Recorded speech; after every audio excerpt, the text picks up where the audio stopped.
आप इसके पहले यहाँ पे पॉलिटी से संबंधित तैयारी कर रहे थे, लेकिन अब यहाँ पे इतिहास से संबंधित आपको तैयारी कराया जाएगा। यदि आप यूपीटीजीटी 2021 और रियल्टी ग्रेड की तैयारी कर रहे हैं तो इस चैनल को सब्सक्राइब कर लीजिए, क्योंकि यहाँ पे आपको बहुत ही अच्छे लेवल से और प्रारंभिक रूप से आपको तैयारी कराई जाएगी, जिससे आप तैयारी कर अपने आप को सफल बना सकें। और हम अपने तरफ से पूर्ण रूप से प्रयास करेंगे कि आप अपने एग्जाम में सफल हों। तो पहले आप पढ़िए, अगर आपको अच्छा लगे तो आप चैनल को सब्सक्राइब जरूर करिए, और सब्सक्राइब करने के बाद अधिक से अधिक वीडियो को शेयर करके लाइक जरूर करिए। तो जैसा आप जानते हैं कि मध्यकालीन इतिहास में जब हम लोग अध्ययन करते हैं तो मध्यकालीन इतिहास में जो महत्वपूर्ण टॉपिक है दिल्ली सल्तनत और मुगल वंश। तो हम यहाँ पे पहले समझते हैं कि मध्यकालीन इतिहास को कैसे पढ़ेंगे। आप जानते हैं कि मोहम्मद बिन कासिम ने सबसे पहले अरब आक्रमण किया था, जो सफल हुआ था। उसके बाद किस प्रकार महमूद गजनवी भारत पे 17 बार आक्रमण करता है, फिर किस प्रकार मोहम्मद गोरी तराइन के युद्ध में, फिर चंदावार के युद्ध में किस प्रकार पराजित करके वहाँ पे कुछ प्रदेशों पे अपना आधिपत्य स्थापित कर लेते हैं। लेकिन धीरे धीरे स्थिति बदलती है और दिल्ली सल्तनत में एक स्थायी शासन की व्यवस्था शुरुआत होती है। तो मध्यकालीन इतिहास में अगर हमें पढ़ना है तो अध्ययन की सुविधा की दृष्टि से हम उसे दो भागों में बांट सकते हैं। एक दिल्ली सल्तनत जो 1206 ईस्वी से लेकर 1526, और एक मुगल वंश हो जाएगा। क्या हो जाएगा? मुगल वंश हो जाएगा, जो 1526 ईस्वी से लेकर 1707 ईस्वी तक, जब औरंगजेब की मृत्यु हो जाती है 1707 ईस्वी में। और इसके बाद के जो शासक आते हैं वो उत्तर मुगल काल के अंतर्गत आते हैं।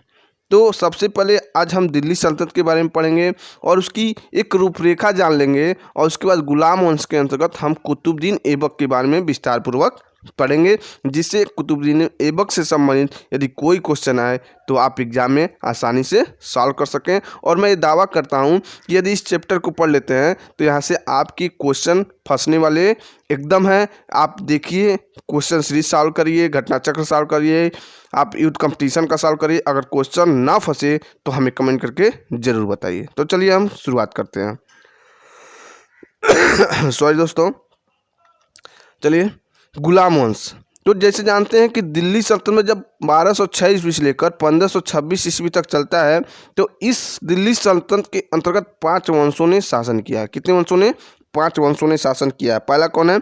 गुलाम वंश, जो 1206 ईस्वी से लेकर 1290 ईस्वी तक शासन करते हैं। फिर आपका आता है खिलजी वंश, 1290 से 1320 ईस्वी तक। फिर आपका आता है तुगलक वंश, 1320 से 1414। फिर आपका सैयद वंश आता है 1414 से 1451। फिर आपका लोधी वंश आता है 1451 से 1526। यहाँ 26 है, ध्यान दीजिएगा आप लोग, 1526। ठीक है। अब देखिए, जब गुलाम वंश 1206 ईस्वी में, कभी कभी आपके एग्जाम में क्रमबद्ध रूप से करने के लिए आ जाएगा, तो यहाँ पे आपको ध्यान देना है कि कौन सा वंश पहले आता है। तो गुलाम, खिलजी, तुगलक, सैयद और लोधी। और एग्जाम में एक क्वेश्चन बन सकता है कि सबसे लंबा जो शासनकाल था वो किस वंश का था, तो तुगलक वंश को लगाना है। और सबसे छोटा पूछता है तो किसको लगाना है? खिलजी वंश का। तो ये बात आपको ध्यान में रखना है, क्योंकि यहाँ देखिए 1290 से 1320 केवल 30 साल ही खिलजी वंश का शासनकाल रहता है। और इस सन आपको याद रहेगा तभी इस क्वेश्चन को सॉल्व कर सकते हैं, अन्यथा आपको परेशानी होगी। तो देखते रहिए, ध्यान से समझते रहिए। जो क्वेश्चन आपको याद है, जो लगता है आपको याद है, अच्छी बात है। जो क्वेश्चन आपको लगता है नहीं याद है, उसे एक नोटबुक पे ज़रूर लिखिए, जो आपके एग्ज़ाम के समय आपकी रिवीजन में बहुत ही हेल्प करेगा, और वही आपकी सफलता का एक मूल मंत्र होगा। ठीक है, चलिए हम गुलाम वंश के बारे में विस्तार पूर्वक अध्ययन करते हैं। तो गुलाम वंश के शासक जो रहते हैं 1206 ईस्वी से लेकर 1290 ईस्वी तक जो शासन करते हैं, तो कुल 11 शासक, कितने? कुल 11 शासक मिलकर 84 वर्षों तक शासन करते हैं। और गुलाम वंश को कभी कभी मामलुक वंश के नाम से भी जाना जाता है, तो इसे ध्यान दीजिएगा आप लोग। अगर गुलाम वंश न दे तो मामलुक वंश देता है, तो गुलाम वंश और मामलुक वंश दोनों एक ही है। इस बात को आपको ध्यान रखना है। और ये 11 शासक कौन कौन है पहले हम जान लेते हैं। कभी कभी ऐसे भी एग्जाम में क्वेश्चन बन जाता है कि इनमें से कौन सा ऐसा शासक है जो गुलाम वंश का नहीं है। तो आप जाने रहेंगे, उनका शासनकाल जाने रहेंगे, तो आपके एग्जाम में आपको हेल्प मिलेगा। चलिए देखते हैं। कुतुबुद्दीन ऐबक। कुतुबुद्दीन ऐबक पहला शासक ऐसा है जिसने भारत में एक स्थायी शासन व्यवस्था की शुरुआत करता है, जिसका शासनकाल रहता है 1206 से लेकर 1210 ईस्वी तक। आराम शाह, देखिए ये बहुत ही अल्प समय के लिए यानी केवल 8 महीने के लिए ये शासन करता है। तो 1210 में आता है और 1211 में चला जाता है। केवल 8 महीने के लिए ये शासन करता है आराम शाह। इल्तुतमिश, इल्तुतमिश का आप नाम सुने ही होंगे। ये 1211 ईस्वी से लेकर 1236 ईस्वी तक यानी 25 वर्षों तक ये शासन करता है। तो ये तीसरा शासक रहता है इल्तुतमिश। फिर रजिया सुल्तान आती है जो 1236 ईस्वी लेकर 1240 ईस्वी तक शासन करता है। और इल्तुतमिश और रजिया के दोनों के बीच एक छोटा सा शासक रहता है जो बहुत ही कम समय में भी शासन करता है, लगभग 2 से 3 महीने तक करता है, रुकनुद्दीन फिरोज शाह। कौन आता है? रुकनुद्दीन फिरोज शाह। और ये अल्पवयस्क होने के कारण इसकी माता जो रहती हैं शाह तुर्कान, उसके नेतृत्व में शासनकाल व्यवस्था देखा जाता है। तो इन दोनों के बीच में रुकनुद्दीन फिरोज शाह को भी आप देख लीजिएगा, कहीं कंपटीशन में क्वेश्चन टफ बनाएगा तो ये सब क्वेश्चन बन सकता है। फिर रजिया के बाद कौन आता है? मोइजुद्दीन बहरम शाह। कौन आता है? मोइजुद्दीन बहरम शाह, जो 1240 से लेकर 1242 ईस्वी तक शासन करता है। फिर आपका आता है अलाउद्दीन मसूद शाह। यहाँ पे देखिए क्या नाम है? अलाउद्दीन यानी अलाउद्दीन मसूद शाह, जो 1242 ईस्वी लेकर 1246 ईस्वी तक शासन करता है। ठीक है। फिर नेक्स्ट कौन आता है देखते हैं हम लोग, 7वां शासक नसरुद्दीन महमूद। क्या है?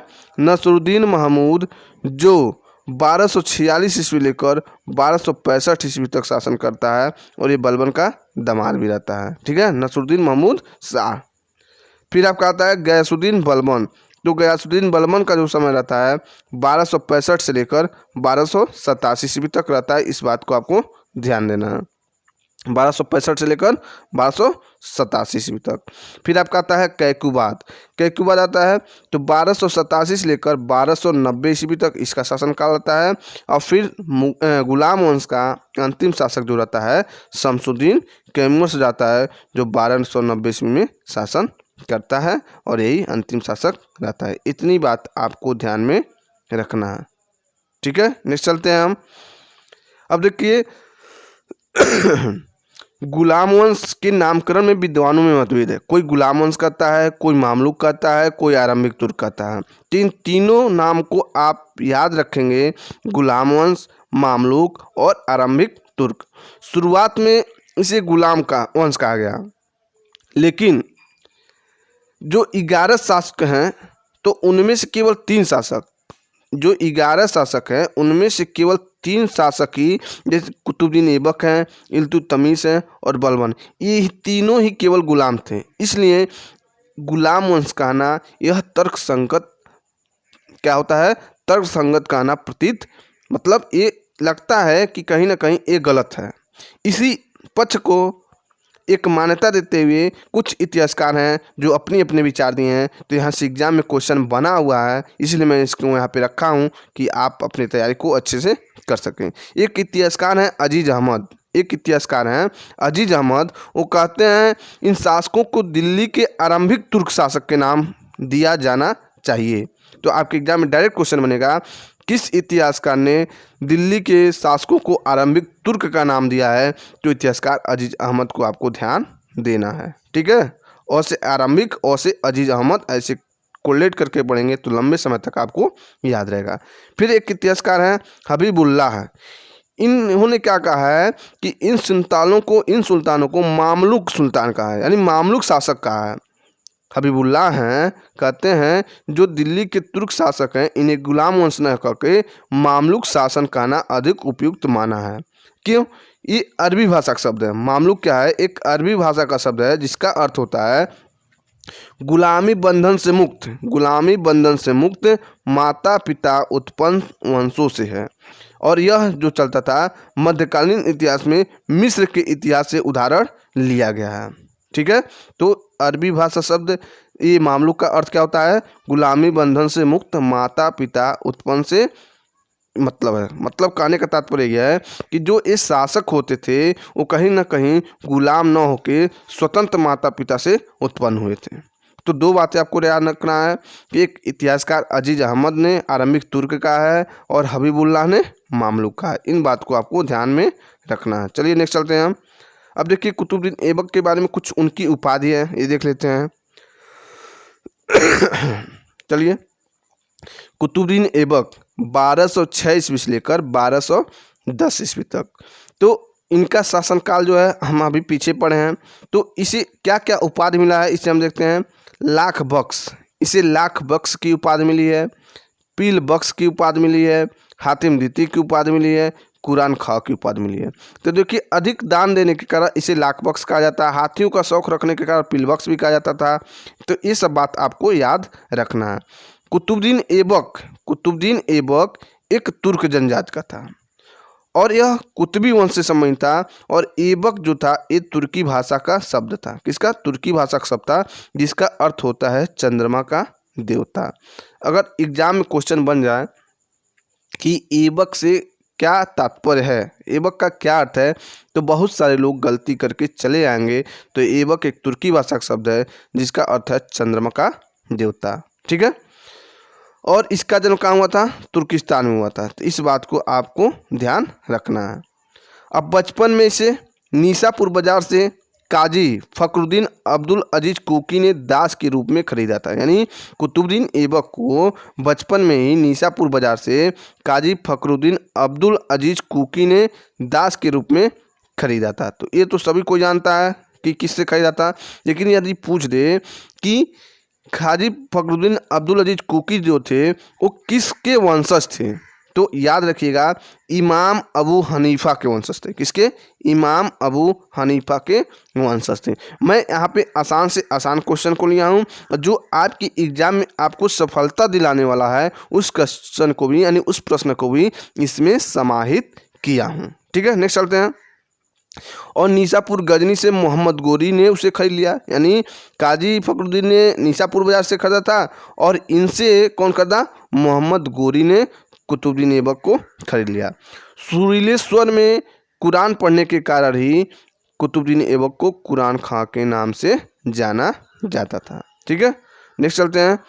गोरी ने, यानी गोरी जो रहता मोहम्मद गोरी, कुतुबुद्दीन ऐबक के भक्ति प्राय उदारता एवं साहस से प्रभावित हो जाता है और उसे जल्द ही अमीर ए आखुर का पद भी दे देता है। यानी कुतुबुद्दीन ऐबक इतना प्रभावशाली होता है कि उसके प्रभाव में पढ़कर उसे अमीर ए आखुर का पद मोहम्मद गोरी दे देता है। ठीक है, और जानते हैं कि आप तराइन का द्वितीय युद्ध हुआ था तो कब हुआ था बताइए, कमेंट में करके बताइए। तराइन का द्वितीय युद्ध कब हुआ था? तो जानिए, तराइन का जो प्रथम युद्ध हुआ था 1191 ईस्वी में हुआ था और द्वितीय युद्ध कब हुआ था? 1192 में हुआ था। तो 91 में पहला और 92 में दूसरा, आसानी से याद कर सकते हैं आप लोग। तो तराइन के द्वितीय युद्ध में मोहम्मद गोरी की तरफ से कुतुबुद्दीन ऐबक ने भाग लिया था और गोरी जो हुआ था विजयी हुआ इस युद्ध में। आप जानते हैं कि अगर एग्जाम में क्वेश्चन बने कि तराइन का द्वितीय युद्ध या प्रथम युद्ध किन दोनों के बीच में हुआ था, किसके बीच में हुआ था, तो आप लगाएंगे मोहम्मद गोरी और पृथ्वीराज तृतीय के बीच ये युद्ध हुआ था। इस युद्ध में क्या हुआ? गोरी ने ऐबक को भारत के विजित प्रदेशों को शासक नियुक्त किया। यानी इस युद्ध में विजय होने के बाद मोहम्मद गोरी क्या करता है कि जो भारत के विजित प्रदेश रहते हैं कुतुबुद्दीन ऐबक ने वहाँ का शासक नियुक्त कर देता है। क्या करता है? वहाँ का शासक नियुक्त कर देता है। ठीक है, नेक्स्ट चलते हैं। अब थोड़ी सी इसकी प्रारंभिक बातें हैं वो हम जान लेते हैं। कभी कभी एग्जाम में क्वेश्चन यहाँ से भी बन जाए, तो मैं ये चाहता हूँ, मेरे पढ़ाने का उद्देश्य यही है कि आप अपने एग्जाम को सफल करें। तो देखिए यहाँ पर लिखा है कि 1197 ईस्वी में, कब? 1197 ईस्वी में गुजरात की राजधानी एक रहती है अनिलवाड़। क्या रहता है? गुजरात की राजधानी अनिलवाड़ रहता है, वहाँ लूटता है और वहाँ के शासक रहते हैं भीमदेव। कौन रहता है? वहाँ का शासक रहता है भीमदेव। उनको क्या करता है? दंडित करता है। भीमदेव को दंडित करता है। तो गुजरात की राजधानी अनिलवाड़ को किसने जीता? तो कुतुबुद्दीन ऐबक ने जीता। पुनः 1202 ईस्वी में, क्या? 1202 ईस्वी में एक बुंदेलखंड के राजा, क्या रहते हैं? बुंदेलखंड के राजा परिमार्द देव रहते हैं। कौन रहता है? परिमार्द देव रहते हैं। उनको परास्त करता है। क्या करता है? उनको परास्त करता है तथा कालिंजर, महुआ, गुजरात, ठीक है, कालिंजर महोबा खजुराहों पर अधिकार कर लेता है। तो ये सब बात आपको ध्यान रखना है कि 1197 में गुजरात की रानी अल्वार को जीता है और 1202 में बुंदेलखंड के राजा परमार देव को परास्त करता है। इस बात को आपको ध्यान देना है। अब देखिए, जब वो शासक बनता है कुतुबुद्दीन ऐबक, तो उसके समक्ष कुछ समस्याएं होती हैं। और वो समस्याएं क्यों होती हैं कि गोरी के 3 प्रमुख दास होते हैं। एक रहता है ताजुद्दीन एल्दौज, एक रहता है कुतुबुद्दीन ऐबक, आप जान ही रहे हैं, और एक रहता है नसरुद्दीन कुवाचा। तो गोरी क्या करता है कि इन तीनों प्रमुखों को कुछ प्रदेश होते हैं, तीनों में विभाजित कर देते हैं। तो ताजुद्दीन एल्दौज को गजनी का प्रांत दिया जाता है और कुतुबुद्दीन ऐबक को कहाँ दिया जाता है, जो उत्तरी भारत के प्रांत होते हैं, जो उत्तरी भारत के प्रांत होते हैं, जैसे लाहौर हो गया, क्या हो गया, लाहौर हो गया, सियालकोट हो गया, अजमेर हो गया, झांसी हो गया, दिल्ली, बनारस, ये सभी प्रांत जो हैं ये कुतुबुद्दीन ऐबक को मिलता है। और नसरुद्दीन कुवाचा को सिंध। तो आपको ध्यान क्या रखना है कि ताजुद्दीन एल्दौज गजनी मिलता है और नसरुद्दीन कुवाचा को सिंध और मुल्तान मिलता है। उसके बाद जितने अधिकतर प्रांत होते हैं वो कुतुबुद्दीन ऐबक को प्राप्त हो जाते हैं। चलिए नेक्स्ट देखते हैं। ऐबक को भारत में तुर्की राज का संस्थापक माना जाता है। इस बात को आपको ध्यान देना है कि ऐबक को भारत में तुर्की राज का संस्थापक माना जाता है, लेकिन भारत में दिल्ली सल्तनत का वास्तविक संस्थापक पूछता है तो आप इल्तुतमिश को लगाएंगे।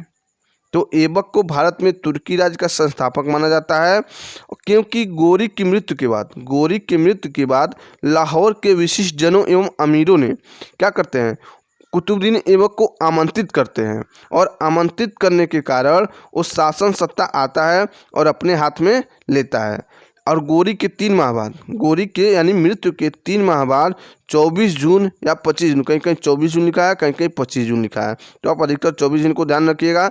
24 जून 1206 ईस्वी को अपना राज्याभिषेक कराता है लाहौर में ही। ठीक है, इतना बात ध्यान रखना है कि जब गोरी की मृत्यु हो जाती है उसके 3 महीने बाद 24 जून 1206 ईस्वी को कुतुबुद्दीन ऐबक अपना राज्याभिषेक कराता है। ठीक है, नेक्स्ट चलते हैं।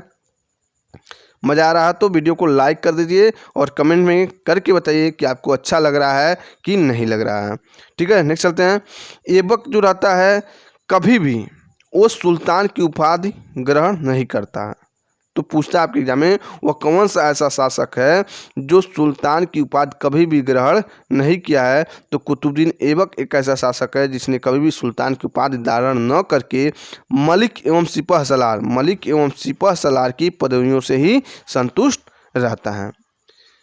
और मोहम्मद गोरी के एक बड़े भाई रहते हैं गियासुद्दीन महमूद। कौन रहता है, गियासुद्दीन महमूद रहते हैं। और 1208 ईस्वी में उसे मुक्ति पत्र यानी मुक्ति जो पत्र होता है उसे प्राप्त किया जाता है और उससे करने के बाद उसे दास्ता से मुक्ति मिल जाती है। यानी गोरी के एक बड़े भाई रहते हैं गियासुद्दीन महमूद और 1208 ईस्वी में मुक्ति पत्र प्राप्त करने के उसे मुक्ति मिल जाती है दास्ता से।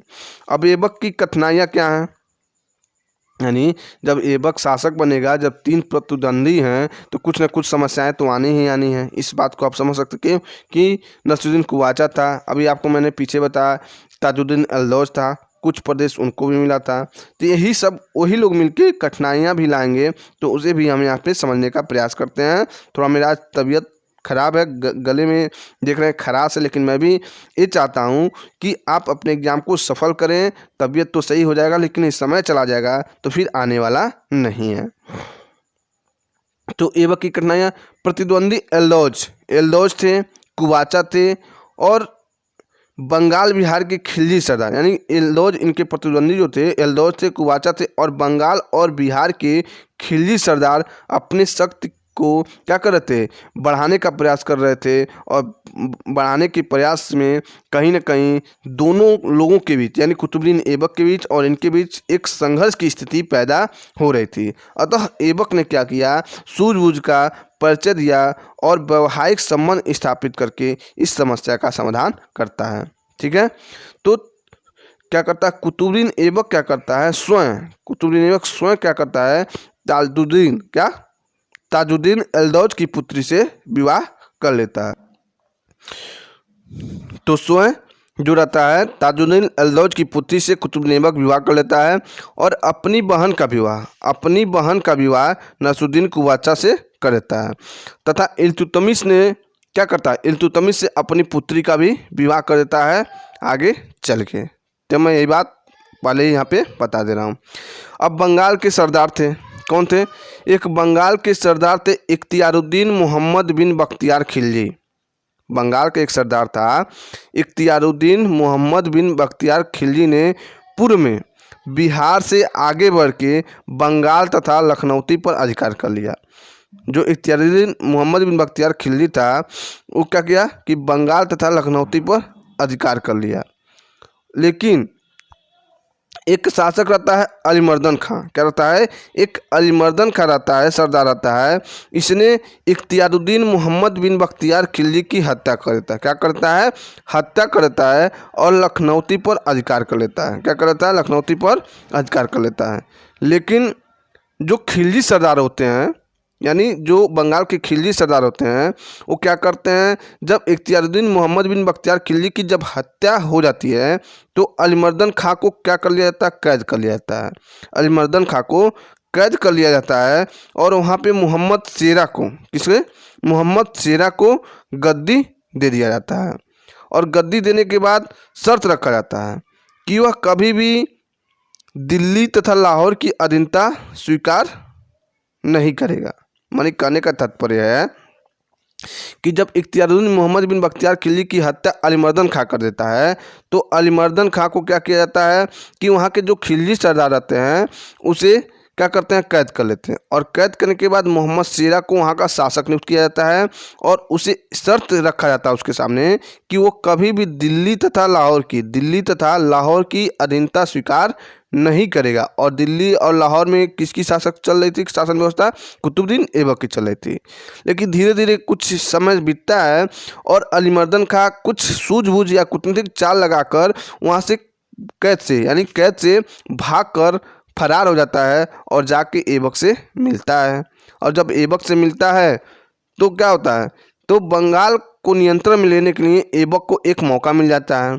और ऐबक का इक़्तिदार रहता है कौन? जो कैमाज रूमी एक रहता है। ऐबक का एक इक़्तिदार रहता है कैमाज रूमी, वो उस समय अवध का सरदार रहता है। कहाँ का रहता है? अवध का एक सरदार रहता है जो, क्या नाम है उसका? कैमाज रूमी। तो आपके एग्जाम में पूछ सकता है कि अवध का सरदार कौन था कुतुबुद्दीन ऐबक के शासनकाल में? तो कैमाज रूमी था। ये ऐबक का इक़्तिदार था। तो बंगाल में नियंत्रण में लेने के लिए कुतुबुद्दीन ऐबक ने इसके साथ बातचीत किया और बातचीत करने के बाद इसने ही, कैमाज रूमी ने ही बंगाल पे आक्रमण करता है और मोहम्मद शेरा को, यानी जो खिलजी सरकार ने मोहम्मद शेरा को अभी यहाँ जो बैठाए थे गद्दी पर, उनको कैमाज रूमी ने क्या किया? पराजित करता है। और पराजित करने के बाद अलीमर्दन खां को ही, जो अलीमर्दन खां ने मोहम्मद बिन बख्तियार खिलजी की हत्या की थी, उसी अलीमर्दन खां को बंगाल का इक़्तिदार बनाया जाता है, जो अंतिम समय तक ऐबक के प्रति स्वामी भक्ति में रहता है। ठीक है, इतनी बातें आपको समझ में आ गई होंगी। चलिए नेक्स्ट चलते हैं। ये लास्ट पेज है आज का। ऐबक ने तत्कालीन विद्वान, यानी अभी तो हम लोग उसके प्रारंभिक जीवन, युद्ध के बारे में थोड़ा बहुत, उसके सामने जो कठिनाइयाँ आई, किस प्रकार वो अपनी शासन व्यवस्था को संभालता है, वो सब पढ़े हैं। लेकिन उसने कुछ स्थापत्य कला के क्षेत्र में, कुछ अपने शासनकाल में कुछ विद्वान थे, उसके बारे में हम लोग यहाँ पे पढ़ लेते हैं। तो कुतुबुद्दीन ऐबक ने तत्कालीन विद्वान जो थे हसन निजामी, कौन थे? हसन निजामी, जो एक बुक का नाम लिखे थे, यानी बुक लिखे थे, जिस बुक का नाम था ताजुल मसीर। क्या नाम था? ताजुल मसीर। तो इस बुक को उसने किसने लिखा था? हसन निजामी ने लिखा था, इसे ध्यान रखना है। और एक किताब था फ़ख्र ए मुदाबिर, एक विद्वान थे, इन्होंने किताब लिखा था आदाब उल हर्ब और अल सुजाता। क्या लिखा था? आदाब उल हर्ब और अल सुजाता, फ़ख्र ए मुदब्बर ने लिखा था। और इन दोनों विद्वानों को क्या किया गया था? ऐबक ने संरक्षण दिया था। इस बात को आपको ध्यान रखना है। चलिए नेक्स्ट चलते हैं। स्थापत्य कला के क्षेत्र में दिल्ली में आप जानते हैं कि 1195 से 99 के मध्य कुतुबुद्दीन ऐबक ने दिल्ली में कुव्वत उल इस्लाम मस्जिद का निर्माण करवाया था। और यह जो मस्जिद थी इस्लामी पद्धति पर निर्मित भारत में प्रथम मस्जिद मानी जाती है। इस बात को आपको ध्यान देना है कि यह इस्लामी पद्धति पर निर्मित भारत में प्रथम मस्जिद कुव्वत उल इस्लाम मस्जिद को माना जाता है। और यह मस्जिद जो था वह पृथ्वीराज तृतीय के किले राय पिथौरा के स्थान पर निर्मित है। इस बात को भी आपको ध्यान देना है कि कुव्वत उल इस्लाम मस्जिद जो है पृथ्वीराज तृतीय के किले राय पिथौरा के स्थान पर निर्मित है। और इस मस्जिद का निर्माण 27वें जैन मंदिरों के ध्वंसावशेषों पर निर्मित किया गया है। इस बात को आपको ध्यान रखना है। अब चलिए हम देखते हैं अजमेर में 2.5 दिन का झोपड़ा। तो अजमेर में 2.5 दिन का झोपड़ा किसने बनवाया था? कुतुबुद्दीन ऐबक ने बनवाया था। ठीक है, इस बात को भी आपको ध्यान रखना है। और दिल्ली में कुतुब मीनार का निर्माण किसने करवाया था? तो दिल्ली में कुतुब मीनार का निर्माण भी 1199 ईस्वी में कुतुबुद्दीन ऐबक ने करवाया था। और किसके नाम पे करवाया था? तो ख्वाजा कुतुबुद्दीन बख्तियार काकी के नाम पे ही कुतुब मीनार का निर्माण करवाया गया था। लेकिन कुतुबुद्दीन ऐबक ने कुतुब मीनार को पूरा नहीं करवा पाया था, बल्कि इसे पूरा कराने का श्रेय इल्तुतमिश को दिया जाता है। और 1230 और 31 ईस्वी में कुतुब मीनार को पूरा कराया गया था। ठीक है, नेक्स्ट चलते हैं 1210 ईस्वी में चौगान खेलते समय लाहौर में कुतुबुद्दीन ऐबक की मृत्यु हो जाती है। इतनी बात आपको ध्यान में रखना है। यहाँ पे कुछ अच्छे पॉइंट हैं, मैं यहाँ पे उसको भी लेके आया हूँ कि जिससे कठिन क्वेश्चन बने, आपके एग्जाम में कठिन से कठिन बने तो आप उसे सॉल्व कर सके। एक है आरपी त्रिपाठी इतिहासकार हैं।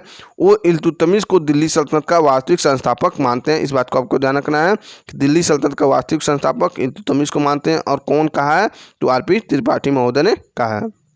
एक हबीबुल्लाह महोदय हैं, वो कहते हैं कि ऐबक ने दिल्ली सल्तनत की सीमाओं और उसकी संपूर्णता की रूपरेखा बनाई है, बल्कि इल्तुतमिश निसंदेह पहला सुल्तान था। तो इस बात को आपको ध्यान देना है कि किसने कहा है? कि हबीबुल्लाह महोदय ने कहा है। एक और विचार है, देख लीजिए कि ए निजामी के अनुसार ऐबक ने दिल्ली सल्तनत की रूपरेखा के बारे में सिर्फ दिमागी खाका बनाया था। इल्तुतमिश ने इसे एक व्यक्तित्व, एक पद, एक प्रेरणाशक्ति, एक दिशा, एक शासन व्यवस्था दिया है। तो किसने कहा है? कि ए निजामी महोदय ने कहा है। तो अगर ये कोटेशन आपको अच्छा लग रहा है, इंपॉर्टेंट लग रहा है, तो वीडियो को पॉज करिए और एक नोटबुक पे जरूर लिखिए। ठीक है, नोट, इल्तुतमिश दिल्ली सल्तनत का प्रथम तुर्की सुल्तान था। यहाँ पर ध्यान दीजिएगा, इल्तुतमिश जो था दिल्ली सल्तनत का प्रथम तुर्की सुल्तान था और कुतुबुद्दीन ऐबक जो था प्रथम शासक था। तो मैं क्यों ये बात बता रहा हूँ? क्योंकि आपके एग्जाम में बन जाए कि दिल्ली सल्तनत का प्रथम सुल्तान कौन था, तुर्की सुल्तान, तो आप कुतुबुद्दीन ऐबक को ट्रिक नहीं करेंगे, बल्कि आप इल्तुतमिश को करेंगे। क्योंकि इल्तुतमिश ने कभी भी सुल्तान की उपाधि ग्रहण नहीं की थी। वो मलिक और सिपहसालार के पदवियों से ही संतुष्ट रहा। और इल्तुतमिश पहला ऐसा शासक था जिसने क्या किया था? तुर्की सुल्तान यानी सुल्तान की उपाधि ग्रहण की थी। ठीक है, एक अच्छा क्वेश्चन मैं बता रहा हूँ। फिरोज शाह तुगलक ने एक खुतबा लिखा था और उस खुतबे में अपनी पूर्ववर्ती दिल्ली के सभी सुल्तानों को नाम सम्मिलित किया है, लेकिन एक ऐसा शासक है जिसका उस खुतबे में नाम नहीं शामिल है, वो कुतुबुद्दीन ऐबक है। तो ये क्वेश्चन कई बार एग्जाम में बना हुआ है, तो इसे आप ध्यान देंगे। वीडियो आपको कैसा लगा कमेंट में करके जरूर बताइए और वीडियो को अधिक से अधिक शेयर करिए जायसवाल और चॉइस क्लासेज को। जय हिंद, जय भारत।